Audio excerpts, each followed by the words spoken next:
Welcome to T-SAT. I'm Naresh, history faculty. ఈరోజు మనము ఈ వీడియోలో రాష్ట్రకూటుల గురించి నేర్చుకుందాము. మధ్యయుగ భారతదేశ చరిత్రలో మనకు అత్యంత ముఖ్యమైన వాళ్ళుగా రాష్ట్రకూటులు చెప్పుకోవచ్చు. రాష్ట్రకూటులో గొప్ప సామ్రాజ్యాన్ని నిర్మించడం జరిగింది. మనకి రాష్ట్రకూటులు వాళ్ళ యొక్క శాసనాల్లో ఏమని చెప్పుకున్నారంటే, మేము యదువంశ వీరుడైనటువంటి సాత్యకి యొక్క సంతానం అని చెప్పుకున్నారు. సాత్యకి ఎవరయ్యా అంటే యదువంశానికి చెందిన వాళ్ళు. శ్రీకృష్ణుడికి వరసకు సోదరుడి వ్యక్తి సాత్యకి, అతని యొక్క సంతానము. అంటే వీళ్ళు యాదవులు లేదా యదువంశము అంటే శూద్రులు. మనకి క్షత్రియులు మాత్రమే పరిపాలన చేయాలి, కానీ వీళ్ళు శూద్ర వంశము. యదు అంటే యాదవులు శూద్రులు. శూద్ర వంశంగా చెప్పుకోవాల్సి ఉంటుంది. 8వ శతాబ్దం మధ్య నుండి రాష్ట్రకూటులు వాళ్ళ పరిపాలన ప్రారంభించడం జరిగింది. 2వ ఇంద్రుని కుమారుడు నుండి దంతిదుర్గుడు రాష్ట్రకూటుల అధికారాన్ని స్థాపించడం జరిగింది. మనకి దంతిదుర్గుడి కంటే ముందు ఉన్న వాళ్ళంతా కూడా బాదామి చాళుక్యుల సామంతులుగా ఉన్నారు. ఈ 2వ ఇంద్రుడు బాదామి చాళుక్యుల దగ్గర సామంతుడుగా ఉన్నాడు. దంతిదుర్గుడు కూడా బాదామి చాళుక్యుల దగ్గర సామంతుడుగా ఉన్నాడని చెప్పాలి. 2వ విక్రమాదిత్యుడు అనేటువంటి బాదామి చాళుక్య చివరి చక్రవర్తి దగ్గర దంతిదుర్గుడు పనిచేయడం జరిగింది. దంతిదుర్గుడు 2వ విక్రమాదిత్యుడు మరణాంతరము స్వతంత్ర ప్రకటించుకోవడం జరిగింది. 2వ విక్రమాదిత్యుడు చివరి గొప్ప బాదామి చాళుక్య రాజుగా చెప్పుకున్నాము. అతని మరణాంతం 2వ కీర్తివర్మ రాజు అయ్యాడు. ఈ 2వ కీర్తివర్మ కాలంలోనే దంతిదుర్గుడు ఎల్లోరా కేంద్రంగా, ఎల్లోరా రాజధానిగా రాష్ట్రకూట వంశాన్ని ప్రారంభించుకోవడం జరిగింది. రాష్ట్రకూట్ల రాజధాని ఏంటయ్యా అంటే ఎల్లోరా. దంతిదుర్గుడు 2వ కీర్తివర్మ కాలంలో స్వతంత్ర రాజ్య స్థాపన చేసుకున్నాడు. ఇతని రాజధాని ఎల్లోరా. దంతిదుర్గుడిని బాదామి చాళుక్య 2వ కీర్తివర్మ అణిచివేసే ప్రయత్నం చేయడం జరిగింది. అయితే ఈ ప్రయత్నంలో ఈ 2వ కీర్తివర్మకి మనకి మొదటి విజయాదిత్యుడు అనేటువంటి తూర్పు చాళుక్య రాజు సహాయం చేయడం జరిగింది. ఆ తూర్పు చాళుక్య రాజుని ఓడించి 2వ కీర్తివర్మని ఓడించి నాసిక్, పూనా, సతారా, కొల్హాపూర్ ప్రాంతాలను ఆక్రమించుకున్నాడు దంతిదుర్గుడు. చాళుక్యులపై దంతిదుర్గుని విజయాల గురించి దశావతార గుహాశాసనం తెలియజేస్తుంది. ఎల్లోరాలో దశావతారాల గుహాలయం అనేది దంతిదుర్గుడు నిర్మించాడు. ఇక్కడ మనకి ఎల్లోరా అనే పదం వచ్చిందండి. దీనిపైన మనము గుర్తుపెట్టుకోవాల్సి ఉంటుంది. ఎల్లోరా చూసినట్లయితే మనకు దాదాపుగా 34 గుహలు కనిపిస్తాయండి. ఎల్లోరాలో 34 గుహలు ఉన్నాయి. అందులో 17 హిందూ మతం యొక్క గుహలు, 17 హిందూ మతం గుహలు, 12 బౌద్ధ మత గుహలు కనిపిస్తాయి. అండ్ మిగిలినటువంటి 5 జైన మత గుహలుగా చెప్పాల్సి ఉంటుంది. ఎల్లోరా అనగానే మనకి ఏం కనిపిస్తాయి? ఎల్లోరా గుహలు శిల్పాలలో ఉన్నాయి. 18 హిందూ మతానివి, 12 బౌద్ధ మతానివి, 5 జైన మత గుహలు ఉన్నాయి. ఎల్లోరాలో దశావతారాల గుహాని నిర్మించింది దంతిదుర్గుడు. మనకి రాష్ట్రకూట టాపిక్ నుంచి ఎగ్జామ్ చూసినట్లయితే, ఎగ్జామ్లో మనకి రాష్ట్రకూట టాపిక్ నుంచి చూసినట్లయితే ఎల్లోరా గురించి అడుగుతాడు. ఎల్లోరాలో 34 గుహలు ఉన్నాయి. ఈ 34 గుహలు చూసినట్లయితే అందులో 17 హిందూ మతానికి చెందినవి, 17 హిందూ మతానికి చెందినవి, 12 బౌద్ధ మతము, 12 బౌద్ధ మతము, 5 జైన మతము. మనకి ఎగ్జామ్ పాయింట్ ఆఫ్ వ్యూలో చూసినట్లయితే ఎగ్జామ్లో బేసిక్గా అడిగేటువంటి మనకు గుహల గురించి, గుహల నెంబర్ల గురించి అడుగుతారండి. సో మనకి ఇక్కడ చూసినట్లయితే దశావతార గుహ నెంబర్ ఎంత అంటాడు. గుహ నెంబర్ వచ్చేసి 15. దీని నెంబర్ వచ్చేసి 15వ గుహ. 15వ గుహ అని గుర్తుపెట్టుకోవాలి. దశావతార గుహ 15వది. విష్ణువు యొక్క 10 అవతారాలను శిల్పాల రూపంలో ఈ యొక్క దశావతార గుహలో చెక్కడం జరిగింది. అలాగే మనకి 14వ నెంబర్ గుహ చూసినట్లయితే రావణ్ కా ఖై అని చెప్పేసి అంటాము. రావణ్ కా ఖై గుహ 14వ గుహ ఇది. రావణాసురుడు కైలాసాన్ని తన 2 చేతులతో ఎత్తడం గురించి మనకు ఇక్కడ శిల్పాలు ఉన్నాయి. 14వ గుహను గుర్తుపెట్టుకోవాలి. దంతిదుర్గుడికి సంబంధించిన గుహలు అంటే 15వ గుహ వచ్చేసి దశావతార గుహ, 14వ గుహ వచ్చేసి రావణ్ కాక. ఈ 2 కూడా దంతిదుర్గుడే స్వయంగా నిర్మించాడు. మనకి ఈ యొక్క కట్టడాల పైన అడిగినప్పుడు ఈ 2 అడిగే అవకాశం ఉంటుంది. మనకి దంతిదుర్గుడి అనంతరము అతని పినతండ్రి కొంకణ్ ప్రాంతాన్ని మాత్రమే పరిమితం చేశాడు. అతని పినతండ్రి వచ్చేసి మొదటి కృష్ణుడు అండి. దంతిదుర్గుడికి పుత్ర సంతానం లేదు. పుత్ర సంతానం లేని కారణంగా అతని పినతండ్రి అయినటువంటి మొదటి కృష్ణుడు మనకి ఈ యొక్క ప్రాంతాన్ని పరిపాలించాడు. అండ్ మొదటి కృష్ణుడి దగ్గర నుంచి మనకి ఇంపార్టెంట్ వచ్చేసి 16వ గుహ గుర్తుపెట్టుకోవాల్సి ఉంటుంది. ప్రపంచ ప్రసిద్ధి చెందినటువంటి కైలాసనాథ గుహాలయాన్ని ఎల్లోరాలో నిర్మించడం జరిగింది. కైలాసనాథ గుహాలయాన్ని మనకి నిర్మించడం జరిగింది. యునెస్కో ఈ యొక్క 16వ గుహ నుండి కైలాసనాథ గుహని ప్రపంచ వారసత్వ సంపదగా ప్రకటించడం జరిగింది. నెంబర్ ఎంత అండి? 16వ గుహ. దంతిదుర్గుడి దగ్గర 2 గుహలు చెప్పుకున్నాం, 14వ గుహ, 15వ గుహ. ఈయన 16వ గుహ కైలాసనాథ గుహాలయము. మనకి పల్లవులు చెప్పేటప్పుడు చెప్పుకున్నామండి. పల్లవుల కాలంలో కంచిలో కైలాసనాథ కట్టడాలయం ఉంది అని చెప్పుకున్నాము. కంచిలో ఉన్నది కైలాసనాథ కట్టడాలయము, ఎల్లోరాలో ఉన్నది కైలాసనాథ గుహాలయం అని చెప్పాల్సి ఉంటుంది. ఇది గుహాలయము. మనము తేడా కూడా చెప్పుకున్నాం ఆల్రెడీ. ఒక కొండని పైభాగం మాత్రమే కట్ చేసి కడితే దాన్ని గుహ అంటాము, బేస్ అలాగే ఉంటుంది. కట్టడాలయం ఏంటంటే కొండలు కట్ చేసి ఆ రాళ్లను తీసుకెళ్ళి వేరే దగ్గర అనుకున్న ప్లేస్లో అనుకున్న విధంగా మార్చితే దానికి కట్టడాలయం అంటాము. రాయి బై ఒక రాయి పైన ఒక రాయి, ఇంకో రాయిపై ఒక రాయి అట్లా పెడితే దానికి కట్టడాలయం అంటాము. ఇదేమో గుహాలయము, కొండలాగే ఉంటుంది. కొండని రూములుగా కట్ చేస్తారు, బేస్ అలాగే ఉంటుంది కాబట్టి గుహాలయం అంటాము. కంచిలో ఉన్నది కైలాసనాథ కట్టడాలయం కట్టింది 2వ నరసింహవర్మ. ఎల్లోరాలో ఉన్న కైలాసనాథ గుహాలయము కట్టింది మొదటి కృష్ణుడు అని చెప్పాలి. దీని నెంబర్ ఎంత అంటే 16వది అని గుర్తుపెట్టుకోవాలి. మొత్తం 34 గుహల్లో అత్యంత సుందరమైనది, అత్యంత విశాలంగా కట్టబడింది కైలాసనాథ దేవాలయము. అత్యంత విశాలంగా కూడా ఉంటుందండి. యునెస్కో ప్రపంచ వారసత్వ సంపదగా గుర్తించింది, మనం గుర్తుపెట్టుకోవాల్సి. అండ్ మొదటి కృష్ణుడు తర్వాత అతని కుమారుడు మొదటి గోవిందుడు చాళుక్యుల్ని ఓడించాడు. వేంగిరాజు ఓడింపబడి తన కుమార్తె శీలభట్టారికను రాష్ట్రకూట యువరాజు ధ్రువునికిచ్చి వివాహం జరిపించాడు. ధ్రువునికిచ్చి వివాహం చేశాడు. మొదటి కృష్ణుడు తర్వాత 2వ గోవిందుడు రాజైనాడు. అయితే 2వ గోవిందుడు తన పరిపాలన అంతా కూడా తన సోదరుని చేతుల్లో పెట్టాడు. నామమాత్రంగా 2వ గోవిందుడు పరిపాలించడం జరిగింది. అధికారం అంతా కూడా తన సోదరుడు ధ్రువుడు తన చేతిలో పెట్టుకున్నాడు. ధ్రువుడు అన్ని అధికారాలు అనుభవించి అతను ఆలోచించాడు, తన పేరు మీద పరిపాలిస్తే బాగుంటుంది కదా, తన సోదరునికి ఎందుకు పరిపాలించాలని చెప్పేసి తన సోదరుణ్ణి తొలగించేసి క్రీస్తు శకం 780లో రాజుగా ప్రకటించుకున్నాడు ధ్రువుడు రాష్ట్రకూటుల్లో మొదటి గొప్ప రాజు అండి. అత్యంత గొప్ప రాజు కాదు, మొదటి గొప్ప వాళ్ళలో మొదటివాడు ధ్రువుడు. ఇతను గాంగ పాలకుడైనటువంటి 2వ శివమార పల్లవ రాజుని దంతివర్మని ఓడించాడు.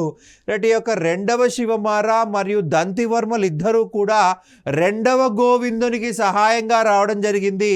సో ఈ ధ్రువుడు వాళ్ళిద్దరినీ కూడా ఓడించడం జరిగింది. ధ్రువుడు త్రిరాజ్య సంఘర్షణలో ప్రవేశించినటువంటి మొదటి రాజు. ప్రతిహార పాలకుడు వత్సరాజుని ఓడించి రాజస్థాన్కు తరిమేశాడు. మనకి కనోజ్ అనే ప్రాంతం కోసము త్రిరాజ్య యుద్ధం అనేది జరిగిందండి. కనోజ్ యొక్క రాజు ఇంద్రాయుధుడు. ఈ ఇంద్రాయుధుడి పైన ప్రతిహార వత్సరాజు దాడి చేశాడు. ధర్మపాల, ఇతను పాలా యొక్క రాజు, పాల వంశం యొక్క రాజు. ఇతను బెంగాల్ యొక్క రాజుగా చెప్పాల్సి ఉంటుంది. బెంగాల్ యొక్క రాజుగా చెప్పాల్సి ఉంటుంది. ప్రతిహార వత్సరాజు మొదటగా కనోజ్పై దాడి చేశాడు. సో ఈ యొక్క వత్సరాజు యొక్క శత్రువు ధర్మపాల, ఇతను కూడా కనోజ్ పైన దాడి చేశారు. ఒకేసారి ఇద్దరు దాడి చేశారు. మూడవ వ్యక్తిగా రాష్ట్రకూట ధ్రువ ఈ యొక్క యుద్ధంలోకి వెళ్ళడం జరిగింది. ఈ రాష్ట్రకూట ధ్రువుడు వత్సరాజును ఓడించాడు. వత్సరాజు ఓడిపోయి రాజస్థాన్ ఎడారికి పారిపోవడం జరిగింది. ధర్మపాలను ఓడించాడు. ధర్మపాల తన యొక్క రాజముద్ర అయినటువంటి శ్వేతపత్రాలను యుద్ధరంగంలో వదిలేసి పారిపోయాడు. ఇక చివరిగా ఇంద్రాయుధ కూడా ఓడిపోయి సామంతుడైపోయాడు. దీన్నే మనము త్రైపాక్షిక యుద్ధం అని చెప్పేసి అంటాము. త్రైపాక్షిక యుద్ధము. ఈ త్రైపాక్షిక యుద్ధంలో విజేత రాష్ట్రకూట ధ్రువుడు. త్రైపాక్షిక యుద్ధం ప్రారంభించింది ప్రతిహార వత్సరాజు, రైట్. విజేత మాత్రం ధ్రువుడు అని చెప్పాల్సి ఉంటుంది, రైట్. కనోజ్ పాలకుడైన ఇంద్రాయుధుడు బెంగాల్ పాలిసినటువంటి మహిపాలుని ఓడించాడు. ధ్రువుడు ప్రతిహార రాజచిహ్నమైనటువంటి గంగా యమున తోరణంను, పాలరాజచిహ్నమైనటువంటి శ్వేతపత్రంను, రైట్, తన విజయాల గుర్తుగా తీసుకున్నాడు, రైట్. ఇతను బిరుదులు చూసినట్లయితే నిరుపమ కలివల్లభ, శ్రీవల్లభ, ధారావర్ష అనేటువంటి ముఖ్యమైన బిరుదులు, రైట్. రతన్పూర్, సంజన్పూర్ శాసనాలు ఈ యొక్క ధ్రువుడి యొక్క విజయాల గురించి సమాచారం ఇస్తున్నాయి. ధ్రువుడి తర్వాత మూడో గోవిందుడు రాజైనాడండి, రైట్. ఇతని యొక్క బిరుదు జంగ్తుంగ్, రైట్. మూడో గోవిందుడు కనోజ్ పాలకుడైన చక్రాయుధుడిని, బెంగాల్ పాలకుడైన ధర్మపాలుని ఓడించాడు. అలాగే ప్రతిహార పాలకుడి నాగభటను కూడా ఓడించడం జరిగింది. నాగభటను కూడా ఓడించాడు.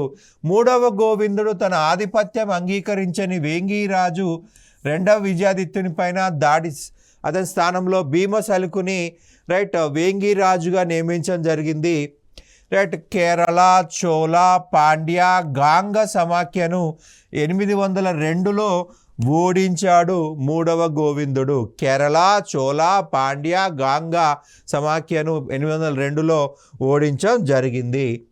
కంచి పాలకుడు దంతివర్మను, చాళుక్య విజయాదిత్యుని కూడా మూడవ గోవిందుడు ఓడించడం జరిగింది.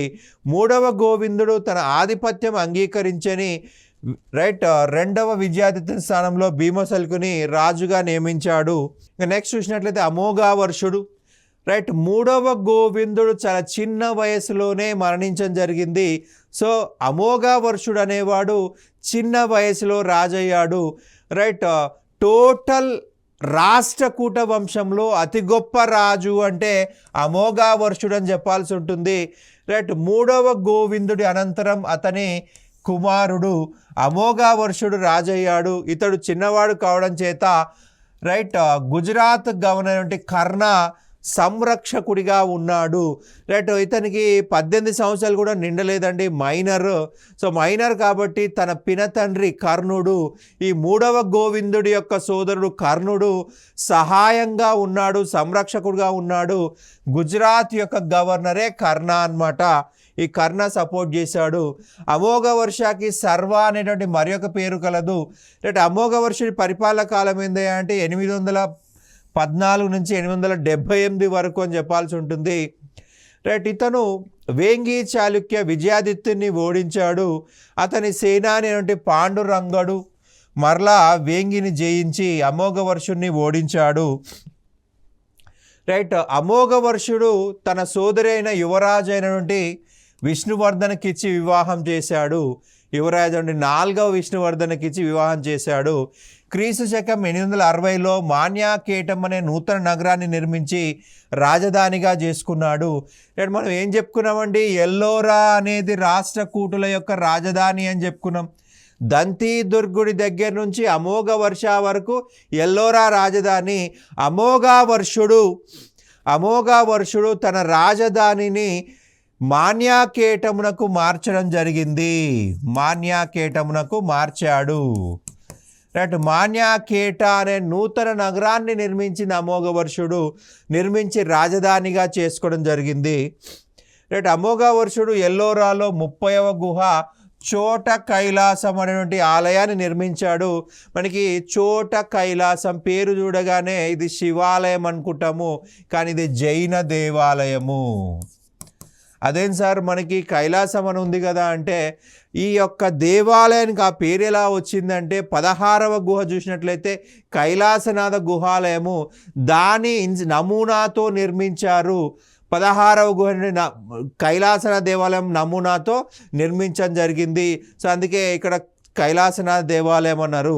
కాకపోతే చాలా తక్కువ స్పేస్లో కట్టారు. 16వ గుహ ఏమో ఎలాబరేట్గా కట్టినట్లయితే ఇదేమో తక్కువ ప్లేస్లో కట్టారు, చిన్నగా ఉంది కాబట్టి చోట కైలాసం అనే పేరు వచ్చింది. ఇది జైన దేవాలయము. వర్ధమాన మహావీరుడు, పార్శ్వనాథుడి యొక్క విగ్రహాలు, ఇంద్రసభ లాంటివి మనకి యొక్క జైన దేవాలయంలో చోట కైలాసంలో కనిపిస్తాయి. ఇది జైన మతానికి సంబంధించింది. అమోఘ వర్షుడు స్వయంగా కవి. ఆయన కన్నడంలో కవిరాజా మార్గం అనే బిరుదుని, కవిరాజా మార్గం అనే గ్రంథాన్ని రచించాడు. అమోఘ వర్షుడు అతని యొక్క బిరుదు వచ్చేసి కవిరాజా. ఈ కవిరాజా బిరుదు పేరు మీద కవిరాజా మార్గం అనే గ్రంథాన్ని రచించాడు. రైట్. అమోఘ వర్షుడు బిరుదు ఏంటండి? కవిరాజు. భారతదేశ చరిత్రలో 4 చక్రవర్తులకి కవిరాజా అనే బిరుదు ఉందండి. రైట్. అందులో అతి ముఖ్యమైన వాడు అమోఘ వర్షుడు. రైట్. ఈ అమోఘ వర్షుడు కవిరాజా మార్గం అనే గ్రంథాన్ని రచించాడు. మనకి 4 చక్రవర్తులకి కవిరాజా బిరుదు ఉందని చెప్పుకున్నాము. రైట్. ఫస్ట్ వన్ చూసినట్లయితే హాలుడు, శాతవాహన వంశము. హాలుడు శాతవాహన వంశము, శాతవాహన వంశము. సముద్రగుప్త, గుప్తా వంశము. అమోఘ వర్ష, రాష్ట్రకూట వంశము. ఇక చివరగా భోజా, పరమారా వంశము. ఈ నలుగురు రాజులకి కవిరాజా అనే బిరుదు ఉందండి. మనకి ఎగ్జామ్లో ఎలా అడుగుతారంటే కవిరాజ బిరుదు లేనివారు అంటారు. ఎందుకంటే ఎక్కువ మందికి ఉంది. మనకి వచ్చే ఆప్షన్లు 4, ఇక్కడ 4కి ఉంది. సో 4కి ఉంది కాబట్టి మనకి ఏమంటారంటే కవిరాజ బిరుదు లేని రివర్స్లో అడిగే అవకాశం ఉంటుంది. హరిసేనుడు అమోఘ వర్షుని యొక్క ఆస్థాన కవి. ఇతను హరివంశం అనే గ్రంథాన్ని రచించాడు. హరిసేనుడు ఏం రాశాడు? హరివంశము. మనకి సముద్రగుప్తుడి కాలంలోని హరిసేనుడు వేరే, రాష్ట్రకూట కాలంలో మనకి సేమ్ పేరు ఉంది అంతే. రైట్. కవులో సేమ్ పేరు పెట్టుకోకూడదని ఏం లేదు, ఆయన ఒక కవి మాత్రమే. మరి రాజు అయితే హరిసేన 2 అని పెట్టుకోవచ్చు, కానీ రాజు కాదు, ఒక వంశం కాదు. రాజులైతే మనకు 1, 2 అని పెడతాం, కానీ కవులకు అలా పెట్టకూడదు. హరిసేనుడు అమోఘ వర్షుని ఆస్థానంలో నుండి కవి. రైట్. హరివంశం అనే గ్రంథాన్ని రాశాడు. రైట్. ఆది పురాణం చూసినట్లయితే జీనసేనుడు రచించాడు. గణితసార సంగ్రహం చూసినట్లయితే మహావీరాచార్య రచించాడు. గణితసార సంగ్రహము గణితం పైన రాసినటువంటి గ్రంథం ఇది, మ్యాథమెటిక్స్ పైన రాసిన గ్రంథం ఇది. అమోఘ వృత్తి అనే గ్రంథమును శాక్తాయన రచించాడు. మనకి రాష్ట్రకూటుల నుంచి ఖచ్చితంగా క్వశ్చన్స్ ఎలా వస్తాయా అంటే, ఇక్కడ యుద్ధాల కంటే కూడా, రాజుల యొక్క గొప్పతనం కంటే కూడా గుహల గురించి మనం ఖచ్చితంగా గుర్తుపెట్టుకోవాలి. ఇక్కడ మనం 4 గుహల గురించి చెప్పుకున్నామండి. దంతిదుర్గుడి దగ్గర 2 గుహలు, 14వ గుహ రావణ్ కా కై, 15వ గుహ దశావతార గుహ. అలాగే మనకి మొదటి కృష్ణుడు చూసినట్లయితే కైలాసనాథ గుహాలయం, దాని నెంబర్ 16 అని చెప్పుకున్నాం. అమోఘ వర్షుడు చూసినట్లయితే మనకు 30వ గుహ చోట కైలాసం. ఈ 4 గుహలు కంపల్సరీగా గుర్తుపెట్టుకోవాల్సి ఉంటుంది. అండ్ రెండవది వచ్చేసి రైట్, మనకు పుస్తకాల గురించి, రచయితలు, వాళ్ళ పుస్తకాలు, మనం చాలా వరకు రచయితల గురించి చెప్పుకున్నాము. మనకి రాష్ట్రకూటుల నుంచి ఖచ్చితంగా ఈ గుహల గురించి, రచయితల గురించి, రైట్, విదేశీ యాత్రికుల గురించి అడుగుతాడు. ఈ పాయింట్స్ పైన ఫోకస్ చేయాల్సి ఉంటుంది. రైట్. అరబ్బు యాత్రికుడు సులైమాన్ అమోఘ వర్షుడి కాలంలో రాష్ట్రకూట రాజ్యాన్ని సందర్శించాడు. మనకి యాత్రికులు కూడా చాలా ఇంపార్టెంట్ అండి. మనకు కాలానుసారంగా అమర్చండి. మనకి గ్రూప్ 3 ఎగ్జామ్లో చాలా క్వశ్చన్స్ హిస్టరీలో కాలానుసారంగా అమర్చండి అని చెప్పేసి అడిగాడు. సో కాలానుసారంగా అంటే వాళ్ళు వచ్చిన టైం పీరియడ్ ప్రకారం తెలిసి ఉండాలి. సో మనకి 850లో ఈ సులైమాన్ అనేటువంటి అరబ్బు యాత్రికుడు అమోఘ వర్షుడి ఆస్థానాన్ని సందర్శించాడు. మాన్యాకేటాన్ని సందర్శించడం జరిగింది. మాన్యాకేటన్ సందర్శించాడు. ప్రపంచం అంతా కూడా 4 వ్యక్తుల కంట్రోల్లో ఉంది అంటున్నాడు ఈ యొక్క సులైమాన్. మొదటి వ్యక్తి ఖలీఫా, ఇస్లాం మతం యొక్క రాజకీయ మతపరమైన గురువే ఖలీఫా, రైట్. సెకండ్ వ్యక్తి చైనా రాజు, థర్డ్ వ్యక్తి ఈజిప్ట్ రాజు, 4వ వ్యక్తి అమోఘ వర్షుడు అని చెప్తున్నాడు. భారతదేశం అంతా కూడా ఇతనికి అనుసరణలో ఉంది, భారతదేశం అంతా కూడా ఇతని మాట వింటుంది, రైట్. ఇతని మాట లేకుండా ఏ యుద్ధము జరగదు, ఇతని అంగీకారం లేకుండా ఏ యుద్ధము జరగదు, ఏ యుద్ధము ఆగదు అని చెప్పేసి మనకు చరిత్రకారుడు అయినటువంటి సులైమాన్ యాత్రికుడు తన గ్రంథంలో రాసుకున్నాడు. భారతదేశంలో అత్యంత గొప్ప చక్రవర్తి అమోఘ వర్షుడు అని చెప్పేసి ఈ సులైమాన్ తన గ్రంథంలో రాసుకోవడం జరిగింది. అమోఘ వర్షుని అనంతరం 2వ కృష్ణుడు రాజు అయ్యాడండి. ఇతను గంగ, కళింగ, అంగ, గుర్జర, లాట, మగధ పాలకులని ఓడించాడు. రైట్. గుణగ విజయాదిత్యుని చేతిలో ఓటమి చెంది కొన్ని ప్రాంతాలు కోల్పోయాడు. అయితే ఈ మిహిరభోజుడు కూడా ఈ యొక్క 2వ కృష్ణుడిని ఓడించడం జరిగింది. 2వ కృష్ణుడు అనంతరము 3వ ఇంద్రుడు రాష్ట్రకూట రాజైనాడు. రైట్. 3వ ఇంద్రుడు మనకి ఎగ్జామ్ పాయింట్ ఆఫ్ ఇంపార్టెంట్ అండి. రైట్. 3వ ఇంద్రుడి దగ్గర చూసినట్లయితే అల్ మసూది అనేటువంటి అరబ్బు యాత్రికుడు రాష్ట్రకూట రాజ్యాన్ని సందర్శించడం జరిగింది. మనం ఇక్కడ 2 యాత్రికుల గురించి చెప్పుకున్నామండి, అల్ మసూది అలాగే సులైమాన్.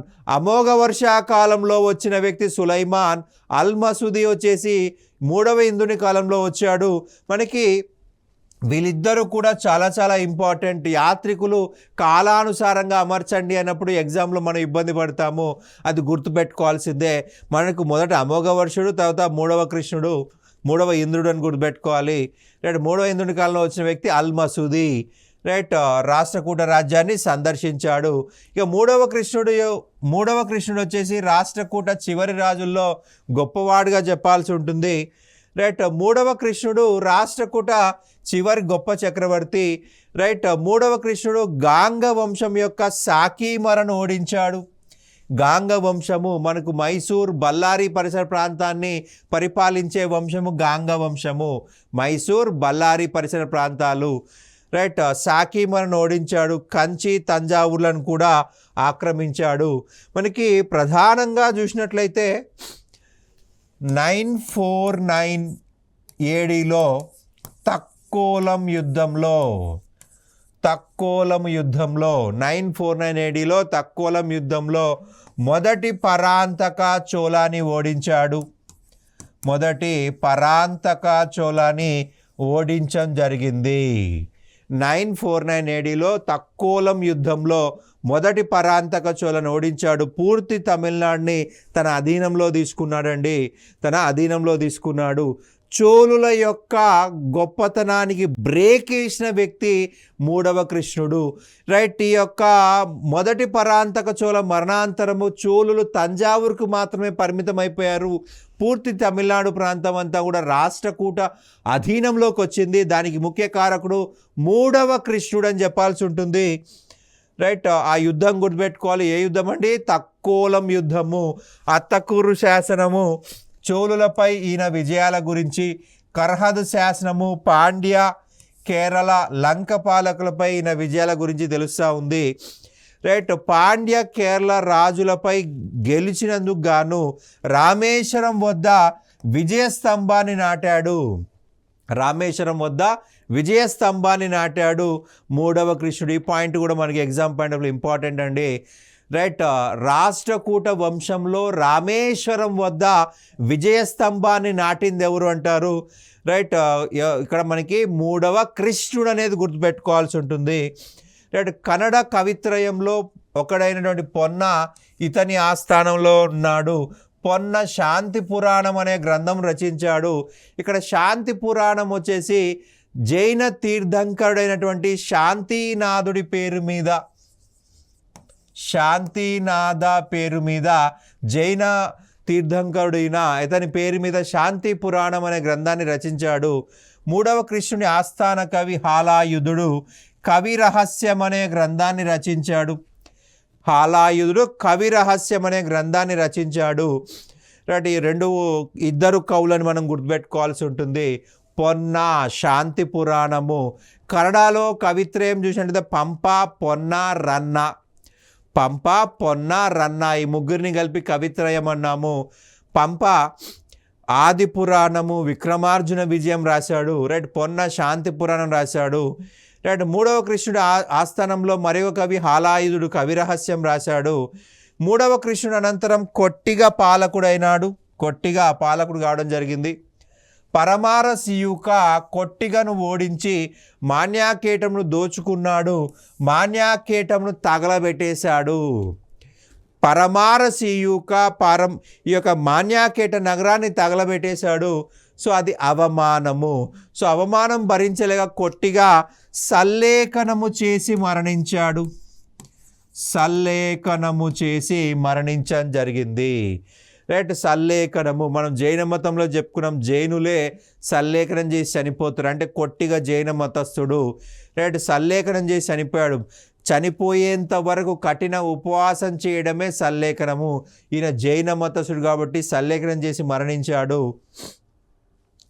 రైట్. రెండవ కర్ణ అనేవాడు రాష్ట్రకూట చివరి పాలకుడు. రైట్. ఇతన్ని కళ్యాణి చాళుక్య రెండవ తైలపుడు ఓడించి రాష్ట్రకూట సింహాసనాన్ని ఆక్రమించడంతో రాష్ట్రకూట్ల రాజ్యం పతనమైపోయింది. రైట్. రెండవ తైలపుడు చాళుక్య వంశానికి చెందిన వ్యక్తి. బాదామి చాళుక్య వంశమైనటువంటి భీముడి సంతతి అన్నమాట. రైట్. మనకి చాళుక్య వంశంలో చివరి చక్రవర్తి ఎవరు చెప్పుకున్నామండి? రెండవ కీర్తివర్మతో మనకి బాదామి చాళుక్య వంశం అంతరించింది అని చెప్పుకున్నాము. ఈ రెండవ కీర్తివర్మ యొక్క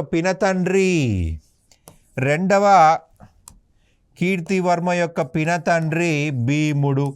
ఈ భీముడి సంతతికి చెందిన వ్యక్తే రెండవ తైలపుడు అని గుర్తుపెట్టుకోవాలి. అంటే ఈ యొక్క కళ్యాణి చాళుక్యులు, బాదామి చాళుక్యులు ఒక వంశానికి చెందిన వాళ్ళే.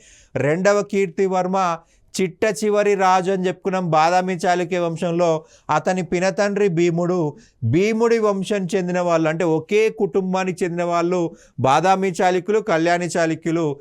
కళ్యాణి చాళుక్య రాజు అంటే రెండవ తైలపుడు ఈ యొక్క రెండవ కర్ణను చంపేసి రాష్ట్రకూట రాజ్యాన్ని ఆక్రమించుకున్నాడు. ఇక రాష్ట్రకూట పాలన ముఖ్యమైన అంశాలు చూసినట్లయితే రాష్ట్రకూటులు సాంప్రదాయ రాజరికాన్నే అవలంబించారు. రాజే అత్యున్నత సర్వాధికారి. రైట్. రాష్ట్రకూటులు ఖచ్చితంగా సువర్ణ వర్ష, ధారావర్ష, అమోఘ వర్ష, నిత్యవర్ష ఇటువంటి బిరుదులని ధరించారన్నమాట. రాజు తర్వాత యువరాజు సింహాసనాన్ని అధిష్ఠించేవాడు. రాష్ట్రకూట్ల కాలంలో శైవ వైష్ణవ మతాలతో పాటు జైన మతం ఎక్కువగా అభిమానించారు. రైట్. విదేశీ వాణిజ్యం బాగా అభివృద్ధి చెందింది. గుజరాత్, పైఠాన్, తగరా వంటి మొదలగు ముఖ్యమైన వాణిజ్య కేంద్రాలు. కన్నడ సాహిత్యం కూడా రాష్ట్రకూట్ల కాలంలో చాలా గొప్పగా అభివృద్ధి చెందిందండి. అమోఘ వర్షుడు కన్నడ వ్యాకరణం పైన తొలి గ్రంథం రాశాడు. అంటే రాష్ట్రకూటులు కన్నడాన్ని బాగా అభివృద్ధి చేశారు. కన్నడలో కవిరాజా మార్గము అనే గ్రంథం రచించాడు. ఈ కవిరాజా మార్గం అనే గ్రంథము అమోఘ వర్షుడు కన్నడ వ్యాకరణం పైన రాశాడు. అలాగే జైన మతం పైన ప్రశ్నోత్తర రత్నమాలిక అనే గ్రంథాన్ని రాశాడు. ఇది జైన మతం పైన. సో మనకి జైనము ఉంది అంటానికి ఎగ్జాంపుల్ అమోఘ వర్షుడు స్వయంగా జైన మతస్థుడు ప్రశ్నోత్తర రత్నమాలిక అనే గ్రంథాన్ని రాశాడు. రైట్. మనకి కొట్టిగా సల్లేఖనం చేసి చనిపోయాడని చెప్పుకున్నా. అంటే జైన మతం కూడా ఉంది. రాష్ట్రకూట్ల కాలంలో స్థానిక మార్కెట్లను హిత్తికలని పిలిచారు. రైట్. హిత్తికల్ అని చెప్పేసి పిలవడం జరిగింది. దంతిదుర్గుడు ఇతను రైట్ శూద్రుడు అని చెప్పుకున్నాము. రైట్. ఉజ్జయిని నగరంలో హిరణ్య గర్భదాన అనేటువంటి యజ్ఞాన్ని నిర్వహించడం జరిగింది. రైట్. శూద్రులు మనకి శూద్రులు కానీ క్షత్రియులు కాని వారు క్షత్రియ హోదా పొందడం కోసం చేసే యజ్ఞమే హిరణ్య గర్భదాన. మనకి చరిత్రలో మనకు క్షత్రియులు మాత్రమే పరిపాలించాలని ఉంది. ఓకే, మనకి హిందూ మతం ప్రకారము క్షత్రియులు మాత్రమే పరిపాలించాలి, వీళ్ళు శూద్రులు కాబట్టి ఈ ఉజ్జయిని నగరంలో హిరణ్య గర్భదాన అనే యజ్ఞం చేసి క్షత్రియ హోదా పొందాడు దంతి దుర్గుడు. రైట్, మనకి కదంబ వంశానికి చెందినటువంటి మయూర శర్మ ఇతను కూడా హిరణ్య గర్భదాన అనే యజ్ఞాన్ని నిర్వహించాడు. మనకి మయూర శర్మ పేరు చూడండి, శర్మ అంటే బ్రాహ్మణుడు. అంటే క్షత్రియులు మాత్రమే పరిపాలించాలి కాబట్టి హిరణ్య గర్భదాన అనే యజ్ఞాన్ని చేసిన వ్యక్తి మయూర శర్మ అని చెప్పాల్సి ఉంటుంది. రైట్, ఇతనికి సంబంధించి మనకి ఇంకొక క్వశ్చన్ కూడా వచ్చే అవకాశం ఉంటుంది. అత్యధిక అశ్వమేధ యాగాలు చేసినటువంటి రాజు, అత్యధిక అశ్వమేధ యాగము చేసినటువంటి రాజు అంటే కదంబ మయూర శర్మ అని చెప్పాలి. కదంబులు మనకి ప్రధానంగా మనకు బనవాసి ప్రాంతాన్ని పరిపాలించారు. దాన్నే ప్రస్తుతం అనంతపురం, బళ్ళారి, మైసూర్ ప్రాంతాలు, దక్షిణ కర్ణాటక, దక్షిణ రాయలసీమ ప్రాంతం అని చెప్పాల్సి ఉంటుంది. అనంతపురం, బళ్ళారి, మైసూర్ ఇవన్నీ కూడా ఈ యొక్క బనవాసి అనే ప్రాంతం పేరుతో పరిపాలించారు కదంబులు. అందులో అతి గొప్ప రాజు మయూర శర్మ. హిరణ్య గర్భదాన అనే యజ్ఞం చేయడం జరిగింది. అశ్వమేధ అని చెప్పేసి ఈ యజ్ఞం చేయడం జరిగింది. అత్యధిక అశ్వమేధ యాగాలు చేసేది మయూర శర్మ. రైట్, ఈ రాష్ట్రకూట వంశం నుంచి మనకి ఎగ్జామ్ మీదలో ఖచ్చితంగా ఎటువంటి క్వశ్చన్స్ వస్తాయంటే ఫస్ట్ గుహల పైన ఎగ్జామ్లో అడుగుతారండి. రైట్, మనం ఇది కంపల్సరీ గుర్తుపెట్టుకోవాలి. మనం 4 గుహల గురించి చెప్పుకున్నాము. రైట్, ఈ 4 గుహలు మనకి ఎగ్జామ్ పైన ఇంపార్టెంట్. రైట్, దంతి దుర్గుడు 2 గుహలు చెప్పుకున్నాము. 14వ గుహ రావణ్ కాకై, 15వ గుహ దశావతార గుహ. అలాగే మొదటి కృష్ణుడు వచ్చేసి 16వ గుహ కైలాసనాథ దేవాలయం కట్టాడు, అది కైలాసనాథ గుహాలయం. అమోఘ వర్షుడు వచ్చేసి 30వ నెంబర్ గుహ చోట కైలాసం నిర్మించాడు. ఇక సెకండ్ వన్ చూసినట్లయితే సాహిత్యము, గ్రంథాలు. రైట్, వివిధ కవుల గురించి చెప్పుకున్నాము. అమోఘ వర్షుడు కావచ్చు, రైట్, హాలాయుధుడు, పొన్న, ఇవన్నీ బుక్స్ మనము ఈ రాష్ట్రకూట టాపిక్ నుంచి మనం నేర్చుకోవాల్సి ఉంటుంది. ఇక ఫైనల్గా చూసినట్లయితే యాత్రికులు. రైట్, ఈ యాత్రికులు అల్-మసూది మరియు సులైమాన్, వీళ్ళ గురించి నేర్చుకోవాలి. ఈ మూడింటిపైన ఫోకస్ చేయాలి రాష్ట్రకూట నుంచి. రైట్, మనకి రాష్ట్రకూటుల్లో రాజుల కంటే ఈ 3 పాయింట్స్ చాలా ఇంపార్టెంట్ అండి. దీనిపైన ఫోకస్ చేయండి, ఖచ్చితంగా మంచి మార్క్స్ వస్తాయి. Thank you.